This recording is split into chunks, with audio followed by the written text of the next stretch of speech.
Hey everyone, Dr. Andrea here. We are talking about creating wealth in your business.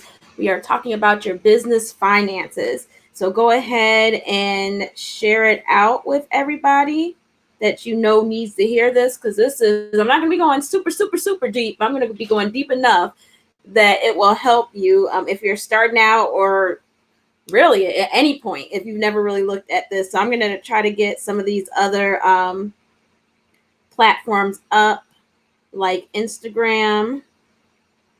And then I want to make sure that you guys can see and hear me. So say hello as you come in. I want to make sure I have everything set, because when I start Instagram, they are counting down on me. So let me make sure. I apologize for being a couple of minutes late. It's been a day or week like that. But we are here and we are on. So hopefully everyone is doing well. Let me just double check. Okay, it looks like I am on. That you know needs to hear this, because this is here we are on. Okay, good. Hey, Star's on. So definitely share this out if you can. Let me go ahead and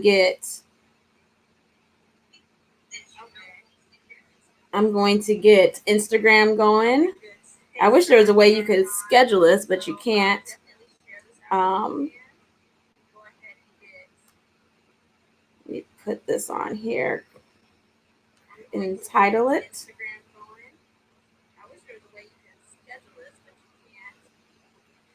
Okay. Okay, I always have to check and make sure I spelled everything correctly.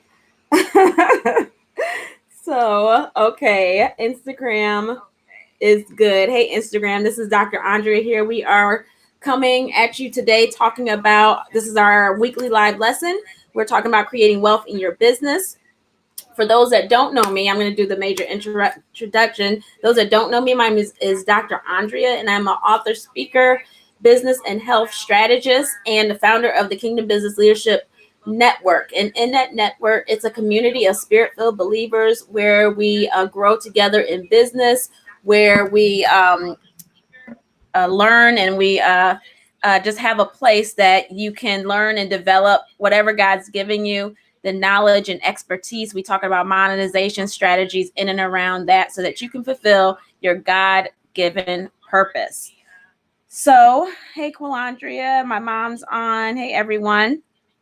So this month we're talking about prophetic innovation and rivers of income. We're talking about that in our mastery group, which is our paid group, paid membership group, and we're talking about it in our collective, which is our non-paid group, and right here online. So we're going to be talking about prophetic innovation and rivers of income. And we say rivers because streams flow into rivers. So we're going to be talking through that. And then the rest of this month, last week we talked about, we do a weekly live lesson here at 7:30 Eastern Standard Time.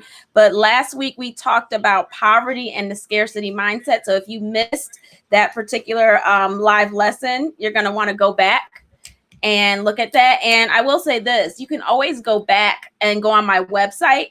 And if you go under, I believe it's under blog, and the website is in the notes here, that connection, that website, thekbln.com. You can get the notes, the notes from these live lessons. I believe I put the broadcast notes out. Yes, you can get the broadcast. I'm trying to remember. You got a couple different platforms, so make sure you go on there. You also can access the podcast and different things on there that will help you to grow. But yes, we do put the live lessons on there. I haven't loaded any for this month, but we'll be uploading that very soon, so you can have access to it. But all the rest of them that we've done should be on there.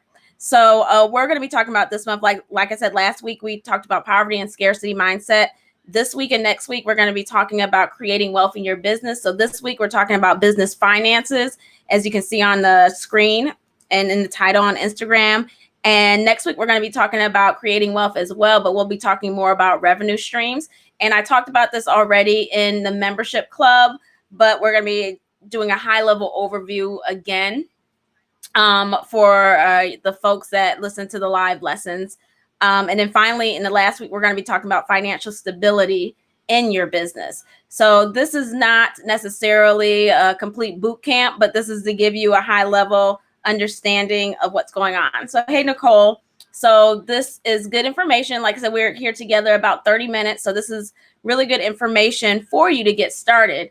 Of course, within our mastery group, I'm going to go a lot deeper. We actually have a whole month, I believe, on finances. It's not in the next couple of months because we're working on products and things like that. So we can actually make money, right? So this is an overview to get you in place. So when the money does come in, you have a place and know where to put it and how to organize it. So, and we're going to be going intensely in, and around that time, right now the membership, the paid membership club is closed, but we open quarterly. So around that time that we should have, I don't have the dates in front of me, but we should be opening up for the next quarter in and around July or so, July and August. So that'll be a good time to jump in so you can hear that information and get the master classes and things on that. We'll be reading some books as well. So, but today we're going to go in and talk about business finances. And I always start with the scripture, the word of God, because that is where we are at. And let me go ahead and share this while I'm thinking about it, share this to our group. So if you're not a part of the collective group, you want to join that. We're going to start doing some stuff that's specifically for that. But that is our group that's not in the paid membership, but they are considered members, but they're under the free side. So in there, we post some different things, resources. So you want to make sure that you jump on that. If you're not in there, you can click the link in the bio or on the screen and you can get in there. But 3 John 2, beloved, I pray that you may prosper in all things and be in health just as your soul prospers. We know that we're 3-part beings. Spirit, we have a spirit, we live in a body, and we possess a soul. That's in 1 Thessalonians 5:23. But we can see here that us prospering or having, and prosperity doesn't just have to do with money. It has to do with wealth is a lot of different things. So on our Prescription for Divine Health podcast, we actually just released some episodes, a whole month worth of episodes in and around financial wellness. So we talked through this concept as well. So in there, we know that it's him that gives us the ability. I'm sorry, I'm reading the next scripture too fast here. So he's causing us that we can prosper in all things. That's wealth, that's money, that's family, that's relationships, all these different things. And he wants us to be in health in all those things. Hey, Brianna. So in there, we have to pay attention to that. And then we have Deuteronomy 8:18. But remember the Lord your God, for it is he that gives you the ability to produce wealth. And why does he do that? So it confirms his covenant, which he swore to your ancestors as it is this day. So we are covenant people and we serve a covenant keeping God. So part of the covenant is that he gives us the ability, the creative ability to produce wealth in our businesses. So in that, we have to believe him and we have to have faith that creative ability is an inside of us. And that's where the innovation comes. We have to believe that we can be innovative and we can think of innovative solutions to our target market, our target audience's problems. Last week, we said this quote. I believe we said it in the live lesson. Yes, we said it in the live lesson. You do so much teaching, you forget where you say things, right? So Robert Kiyosaki, who is the author of Rich Dad, Poor Dad. And okay, now I remember. I mentioned this in our podcast and here and last week because it's such a good quote. My sister gave it to me. But it says, it's not how much money you make, but it's how much money you keep, how hard it works for you, and how many generations you keep it for. So these are things that we need to pay attention to when we're creating this wealth. We have to be able to, 1, keep it, and 2, have it work for us, and 3, leave an inheritance or a legacy for our children. And the Bible even talks about your children's children. So these are things, we're not just doing these businesses just because we want to, just because we want to make a little coin for ourselves and get a little bit of things here and there for ourselves. We're trying to build a generational blessing. We're trying to have generational blessings and build a legacy for those that go beyond us. And this is what we're going to do is through this. And I'm going to give you all the scriptures up front.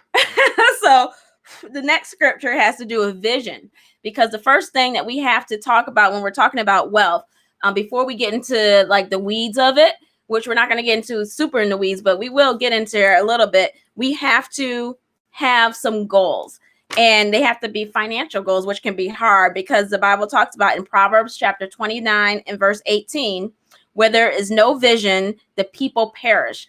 In another translation, it talks about how perishing means cast off restraint. So Amplify says, where there's no vision, no redemptive revelation of God, the people perish. But he who keeps the law of God, which includes that of man, is blessed, happy, fortunate, and enviable is he. So here we see that there needs to be vision for whatever we're doing. We know we need to have an overall business vision about what we want our business to be, how we want it to operate, and things like that, and where we see ourselves going in phases and things like that. And that's within your business planning. But a part of your business planning is your financial planning. And I think a lot of times when you have online entrepreneurs and even brick and mortar, doesn't matter what type of entrepreneur you are, if you're a service professional or if you create products and you sell products, whatever it is, you need to have a vision for what you're going to do. And it starts with the plan, the business plan, but also in that business plan is your finances. So what are your business financial goals? What do they include? Have you thought about that? How much money do you want to make? And we can go back. We need to go back with, before I ask you how much money you want to make, we need to figure out what are you trying to accomplish in your finances, essentially. So this bleeds over into your personal finances as well. So what is your goal with your finances? And since I have some people on, you guys can go ahead and put it in the chat. Are you trying to quit your 9-to-5 job if you're working a 9-to-5 and you're trying to go full force into your business? Is that what you're trying to do? Are you trying to make a specific amount of money to supplement your 9-to-5? Because everybody doesn't hate their 9-to-5. I mean, I don't hate my 9-to-5. Everybody does not hate what they do 9-to-5. Some people actually love it, but they want to honor what the word of God says and have multiple streams, rivers of income that are coming into their household. So if by any chance something happens with the 9-to-5, they're just not out there depending on the government or depending on other people for their wealth. So you guys, I know there's a little bit of delay when I look at my phone, but go ahead and put in what you're trying to accomplish with having the business. Sometimes it's purchasing or creating more businesses or more streams of income. In the mastery group, we talked about all the various streams of income and how to think through that strategically for your own business and even the businesses of others. We had some examples when we did our masterclass of other businesses, and we thought up numerous streams of income so that we can have practice doing it for our own business. So maybe you want to purchase more businesses. Maybe you want to create just various things that are coming out of your business that relate to what you're doing. Next is, hey, Crystal and Deborah. Hey, the next thing is, well, those are the three things. So in the chat or in the comments, wherever you're looking at this at, and even if you're looking at the replay, we want you to do this exercise. What are you trying to accomplish financially? Because this is going to be the foundation for everything else we're going to talk about. Because if it's not good enough to say, I just want to make more money. That's not good enough. I'm going to push you to think higher than that. What's the purpose of you making more money? Because after a while, you make a certain amount, you get tired, you get bored, right? So what is the purpose? Do you want to build a certain amount of savings in your personal account? Do you want to build enough, if you have children, for your children's college to be paid, or, just numerous things? Do you want to pay off your house? What are your things? So Brianna says more streams of income and having something to pass on generation to generation. Yeah, that's really good. That's really good. So anybody else, do people want to quit their 9-to-5? I see Sharice. I don't see Sharice on here. I know that's one of her goals, but does anybody want to quit their 9-to-5? Or does anybody want to make a specific amount to supplement what they already are doing in their 9-to-5? And the reason why I asked, Star says, I want to pay off the house. Okay, good. So the reason why I ask is because we need to get what a lot of you all know, but my background is science. I worked as a research scientist for a little bit of time, working in the health behavior field. And we always talked about things. We tossed the turn around of being able to quantify things. And what that means, quantifying things, meaning you can put a numerical value on things. And all these things that you guys are putting in the chat and the comments can be quantified. Star, you can find out how much it's going to cost to pay off your house. That's a number that you can easily find out, right? Brianna, you can find out, or you can determine what that might look like, how much money you would need or you would want to pass over to generation. And even in the passing money down generations, you might want to think in terms of assets, just because assets can appreciate in value. And you can turn money into an asset when you buy like things like commodities, gold, oil, stuff like that. So you also want to think in those terms, that you can create wealth, which means you can purchase commodities, which can be passed down from generation to generation, or assets, if it's real estate or land or whatever, because those will appreciate in value. So you can also, that's a way of, it's like a step before the quantifying, because you can more quantify that, because it's not Star, Brianna, yours is a little bit ambiguous. But if you can further quantify it by saying, okay, I want to create this legacy. How am I going to create it? Is it going to be through passing down real estate? Is it going to be through passing down investment stocks? Because we're not going to talk about it extensively today, but those are different wealth vehicles. So you're going to look for, when you're looking to do legacy, you will look for wealth vehicles, but that's a not higher level, but that's a more a complicated strategy, I would say, that we're not going to talk about today. But that's what you need to be thinking through, and that will help you to quantify that number better. But always come up with a number, and not saying that number is set in stone. You can change that number, right? We can change the number all the time, but at least have a number. So for Brianna, that might be $2 million, $3 million in liquid.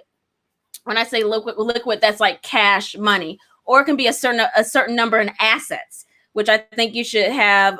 Your portfolio, I can call it that, should be diversified with cash, liquid, and assets and things like that.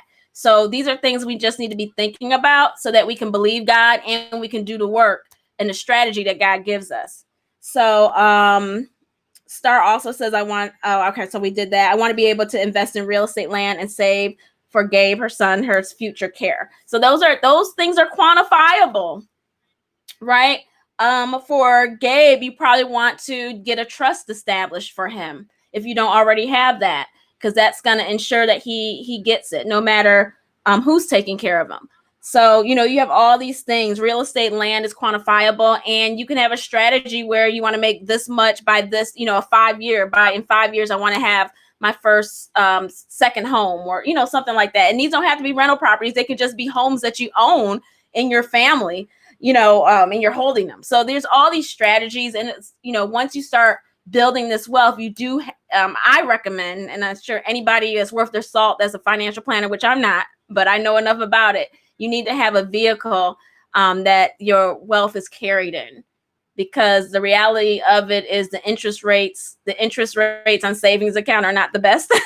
So it's better to have your liquid money in some type of vehicle, financial vehicle. So we're not talking about that today, but I wanted to get you thinking, because whatever goals you're trying to accomplish, that is going to impact your business financial goals. Because I believe we are called to have multiple streams, multiple rivers of income, multiple businesses. So each business might have its own goal. But these are the goals. Once you determine what you're trying to accomplish, and you can write that down, it can be multiple things, or you can just whittle it down, like in 5 years, I want to do this.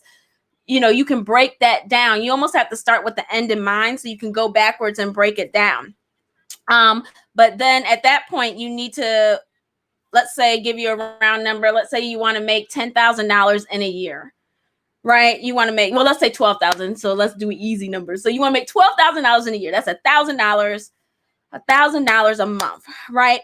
So, and I already did some of the math already. So you would break down that $12,000, your annual revenue, $12,000. And I'll just say, for, because you can get technical, You can say, is that profit or is that just your revenue? Let's just say it's your revenue, because we know the profit is a little bit different because we have to subtract our expenses. But let's just say $12,000 revenue, and we're not going to be concerned about the profit, but the profit is going to be concerning for you, because if you're trying to reach these goals.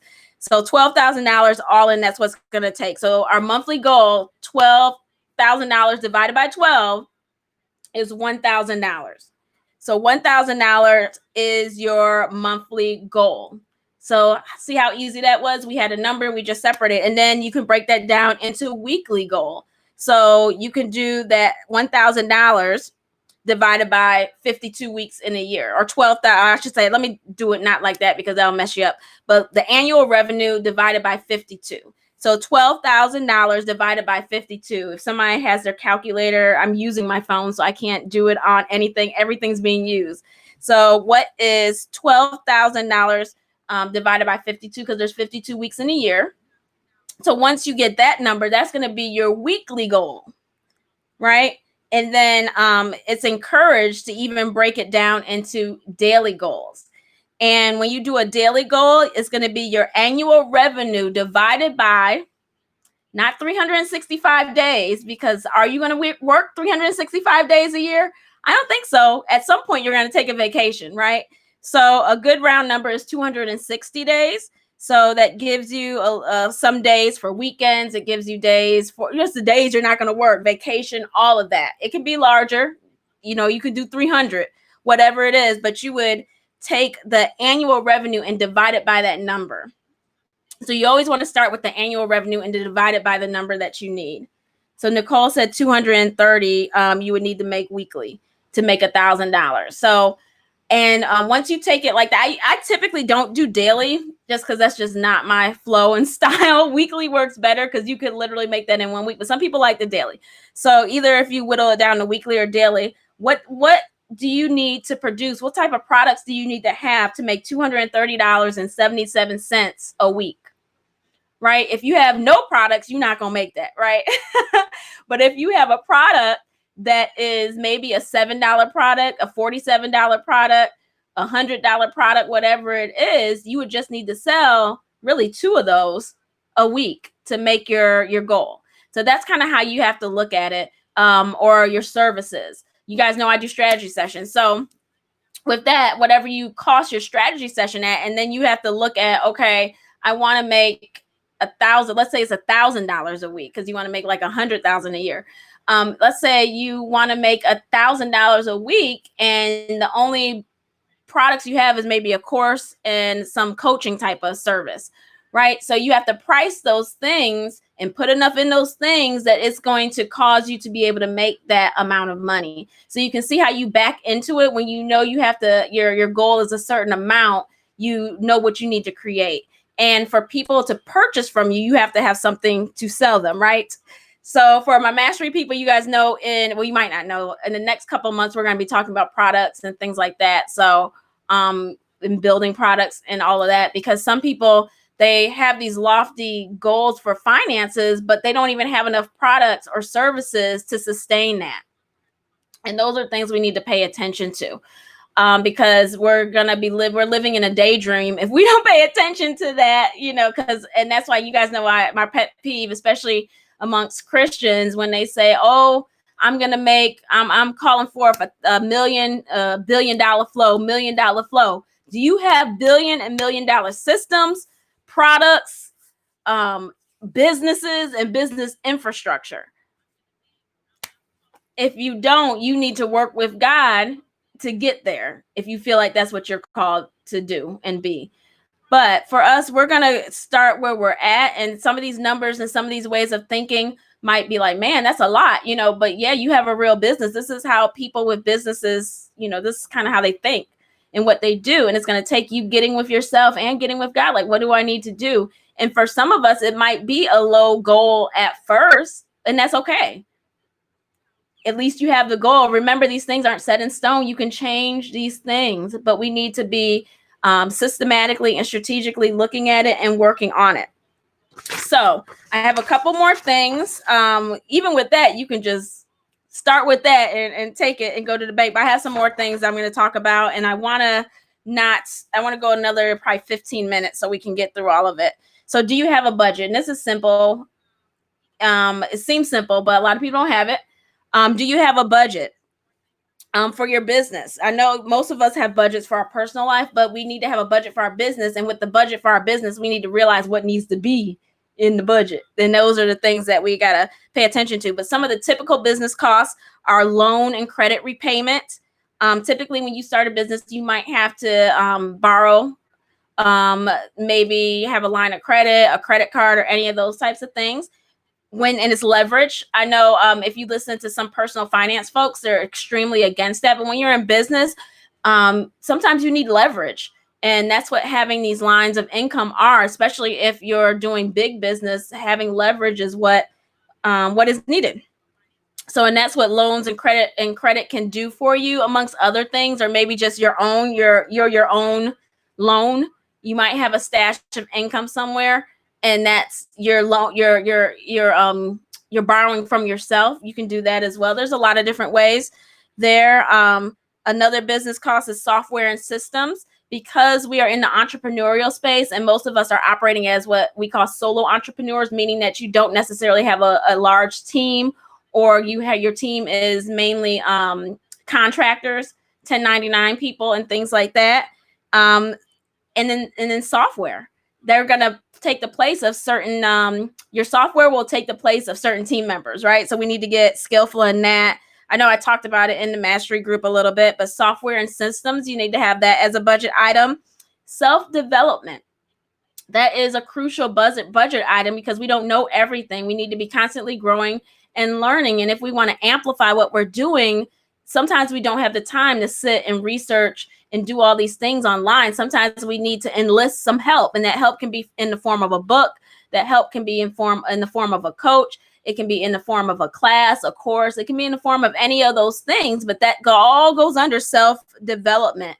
And I know sometimes, especially me, because I like to learn, sometimes that's the biggest budgetary item, but it depends on the person. I like to learn, but I also teach a lot. So I have to continue to grow and develop in my teaching, right? So you have to know things. You have to refresh and refill, right? So is this making sense to everybody that's on?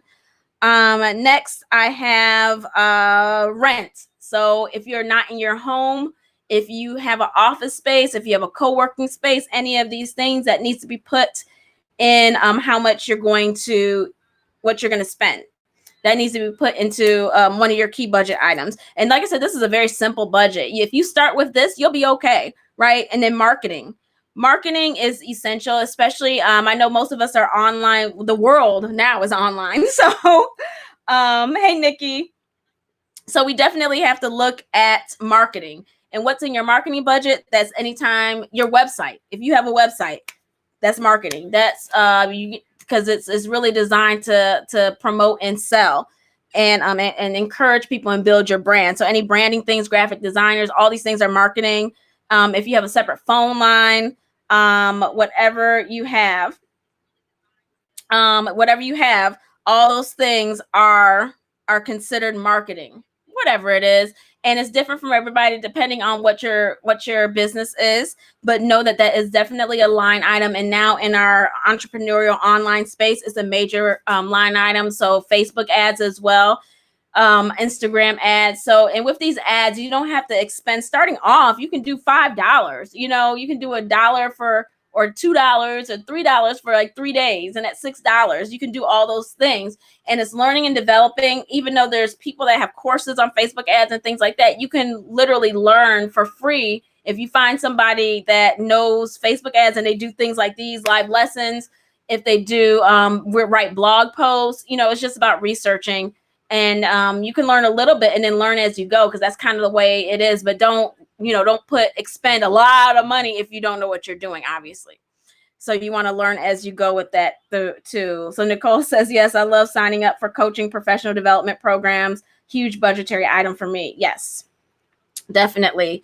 Next, and this is very streamlined for somebody kind of starting out, and well, not even starting out, but the major things you need to be looking at. Next is fees. Fees are huge. And when I say fees, I mean credit card and payment processing fees. because most people that are going to buy something from you, they're going to be utilizing credit cards or some type of tool that they can give you money electronically. And I'm going to talk about a few of those tools as well before we end. But you need to account for those fees. You know, the PayPal fees, like that 2.5% or whatever it is. Everybody got their fees, and it looks small. But once, let's say you make, you have a launch and you make $50,000, that 2.5% adds up, right? You know, you looking at some money when you if you make $50,000, you know, that 2.5% is like over $1,000 when you look at that, right? I think I'm not the math person, so y'all have to check me on that. But it's some money that you got to consider in your when you launch certain things. And then finally, taxes. We always need to be responsible for paying taxes. And people feel like, oh, I'm online. But if you're not a hustler and you want to pay your taxes, which we all should want to pay our taxes, you're going to have to set aside 15 to 20% of everything you bring in, and you're going to want to put that in a separate bank account, just so you have it. Because as business owners, we should be paying our taxes quarterly, right? Quarterly. You don't want to get a big tax bill at the end of the year. And there's certain softwares like QuickBooks and things like that. There's a QuickBooks Self-Employed that will tell you how much taxes you owe. When I had our home health agency, taxes were huge for us. They were a major issue. And then when we were having problems with the people paying us, the people, our people that we did services for, our contracts not paying in the amount of time, we got behind on taxes, right? So because we weren't getting paid. So if we're not getting paid, we surely can't pay you, but they don't care about that.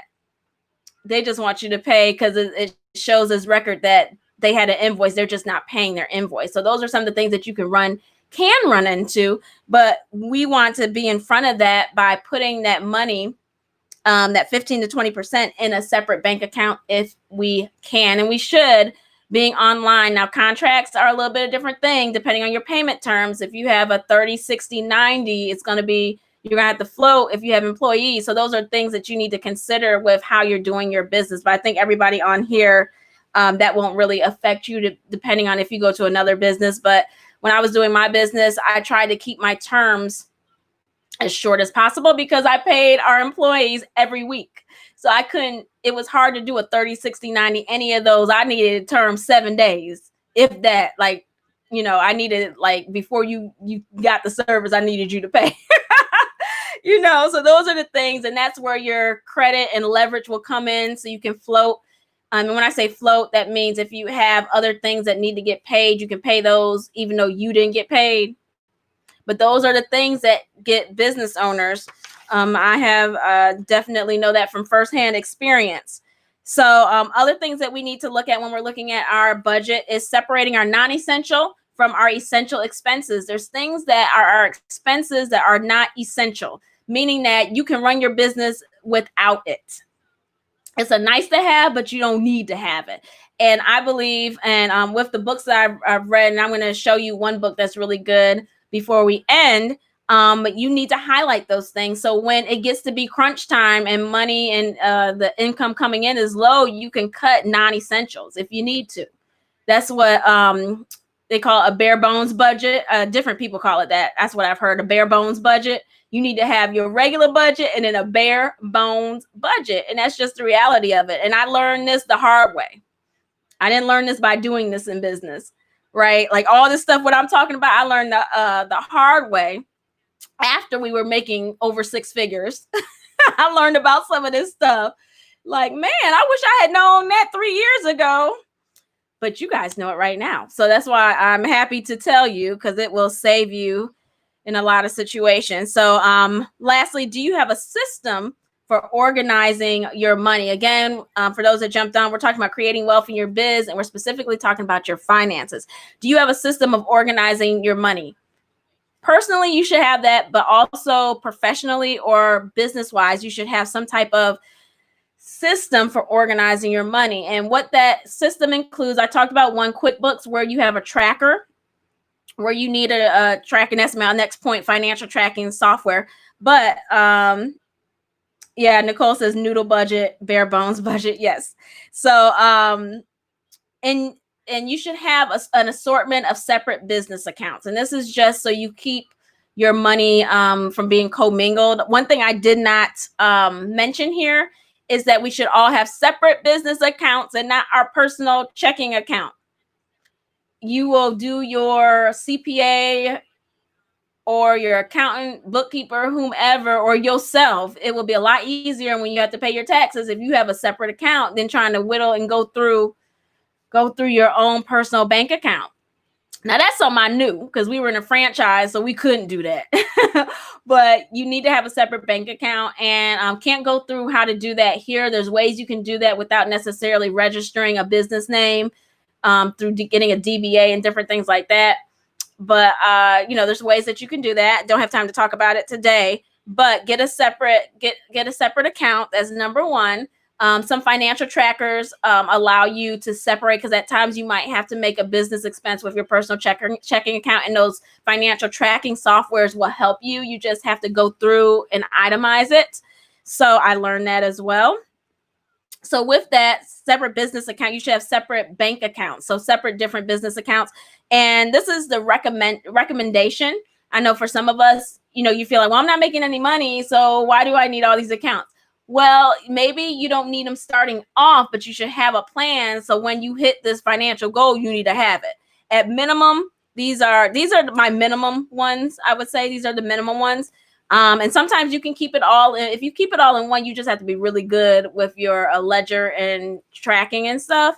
But a tax account, so that 15 to 20%, just take it out off the top and put it in a separate account, so you don't want to spend it, right?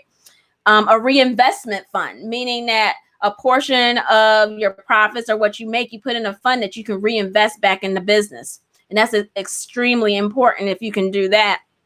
Some of us with the businesses, everything's going to go, all profits going to go in the reinvestment fund, right? Finally, a savings account. We should all have some type of savings account, and you can determine a percentage that you want to put there. You determine percentages of all these. I gave you the first one with taxes, 15 to 20. That's a straight percentage. Then an income account, meaning your profit that comes in. You should have an account where that profit, you can divvy it up that way. Like I said, some of these things are going to be better done depending on how much money you make, better done just in your tracking and your tracking software. But I'm giving you, the ones you should have. And then I have a book that I'm recommending for people that want to know more. It's called Profit First by Michael Michalowicz. You can see it there. I can't pronounce the man's last name. But Profit First, if you put it up there, he wrote The Pumpkin Plan, Toilet Paper Entrepreneur, and all that. But this book talks more in depth about the different bank accounts, why they're there, and things like that. So in this book, they talk about having 5 bank accounts. They don't say reinvestment fund for the most part, but they say 5 major ones. So income, profit, owner's compensation, taxes, and operating expenses. So that's from this book, but I just gave you ones that I know will help you to get started, or at least streamlining how much percentage wise of what you make and what comes in goes where. So that's the first thing. And then finally, the next thing I talked about part of organizing your money is having a financial tracking software. So you need to have an easy way, and with the software, you need to have a way that people can pay you. You need to have an easy way that people can pay you, and a way that people can that you can keep your records. So what I like, my rule of thumb is, if you have a way that people can pay you, they should be able to pay you in 1 to 2 clicks. It shouldn't take them 5 different ways and all this stuff to try to pay you, right? So there's a payment processor that you need to have, which is Stripe, if you've heard of that. And that's what they call a full stack payment processor. So it enables you not to have individual relationships with individual like banks and credit cards like American Express and Visa and MasterCard. You can go through Stripe, and Stripe has a relationship with all of them. And Stripe is a free service. I say free, but I believe they do take a percentage somewhere, because nothing's really ever free. But they do take a percentage, and here it is. It's written down. I have this definition. For companies with less than $1 million in annual revenue, Stripe will charge you 2.9% plus 30% for each successful charge. There's no setup or monthly fee. So initially, it's free to have the account, but as you make money, they charge you their service fee. So that goes back to what I was saying. But every company does that. Stripe and PayPal are what they call payment processors. And the reason why I say don't just have one, and I've seen this and I've heard of this from other entrepreneurs, if you just have one, and this happened to us. This did happen to us when we had our business. They can hold money depending on how much you make. If you're new or you haven't had a certain amount of money running through their system, they will hold your money for a certain amount of time. But let's say you need your money. So you need to have multiple ways that people can pay you and multiple payment processors. So if Stripe is holding your money, and it's more likely for PayPal to do it, but if PayPal is holding your money, they say we need to review these charges for 7 days or 25 days or 30 days, something look funny, you have Stripe where people were paying you there as well. And most of the payment gateway, well, these are all payment gateways, but most of your online selling platforms will allow you to have Stripe, and they will allow you to have PayPal, and the people that buy from you choose, or you can turn one off and turn one on. So these are things, and this is not rocket science stuff. This is basic stuff. A lot of people are doing business in Cash App, which is, I don't prefer it. If you have to do it, Zello and all that. And the reason why I don't prefer it, because there's no way of tracking it. You're going to literally have to give somebody a receipt. I sold my book through Cash App, but what I did was every time I did a Cash App, I did a receipt, and I made sure that I deposited and did what I needed to do so that I can have tracking for it. So when I filed my taxes, I could give an accurate number. And if I got audited, I could give some receipts for things that happen. So when you have those type of systems like the Zells and the Vimos, I've never used Vimeo, but that's a system. And when you have all of that, you need to be taking some type of record so that you can put in your software or however you're doing it, your tracking software. But minimum Stripe and PayPal. And then you need to have some type of, I prefer for you not to just use Stripe and PayPal, but have some type of online selling platform. So that might be directly on your website. I use Sendow because I like it. The fees are not that high.